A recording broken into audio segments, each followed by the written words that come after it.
name is Ricardo Bustillo. I work for the University of the Basque Country in Spain, and jointly with Mubinson Abduvaliev, we have written the article entitled Patterns of Official Development Assistance in Tajikistan, Effects on Growth and Poverty Reduction, soon to be published in Revista Brasileira de Política Internacional.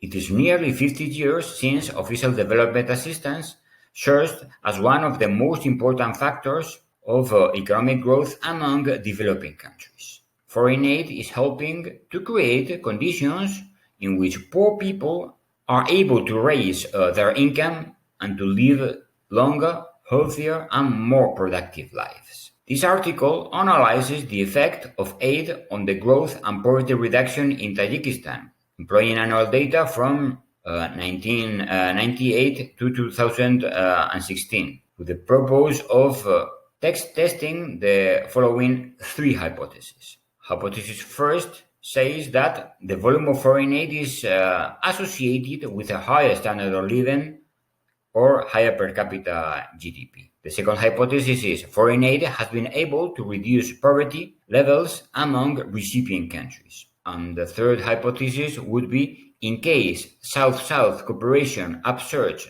has already become a reality, it will improve the standard of living of the population among aid-receiving countries. Moreover, we think that Tajikistan case is the best example for the interpretation of South-South cooperation as a former Soviet republic that can theoretically enjoy from both Russian and Chinese aid. The main providers of multilateral aid are still the OECD countries.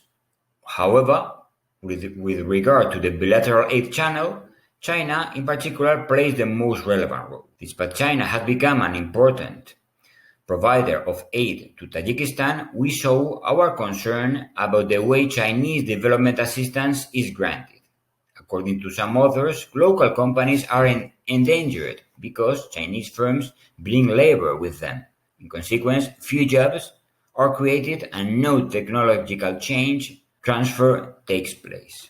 Whereas Tajik workers migrate to Russia, Chinese workers occupy jobs in construction projects and land farming in Tajikistan. In reference to recent literature on the role of foreign aid in the growth process, we saw that aid may not always be successful in promoting economic growth and poverty reduction. A good institutional environment has been considered an important determinant in the development process, since better government institutions are linked with both economic growth and poverty reduction among recipient countries. To carry out our empirical analysis, we have utilized the vector error correction model, or ordinary least squares, and fixed effect models. Our study confirms its two first hypotheses, concluding that there is a positive relationship between aid and economic growth and a negative effect of aid in poverty levels,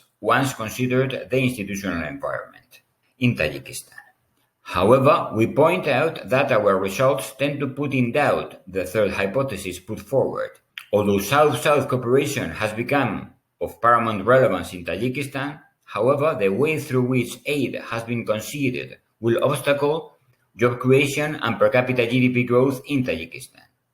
South-South cooperation in Tajikistan remains far from being considered as a win-win phenomenon due to several factors.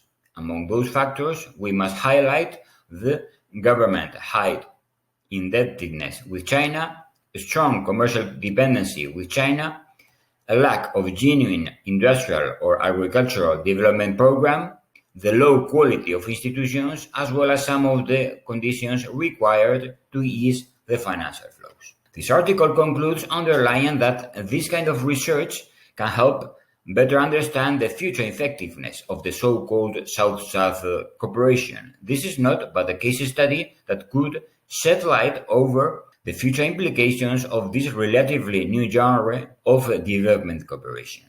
We suggest to start new studies in order to analyze and compare aid concession to the other Central Asian countries, aimed at acquiring a broader vision for the entire region. Moreover, a geographical extension of this kind of research is recommended with the purpose of observing the behavior of social cooperation in different parts of the world, namely the behavior in Asia in comparison with Africa or South America. You can read our article on the webpage of Revista Brasileira de Política Internacional.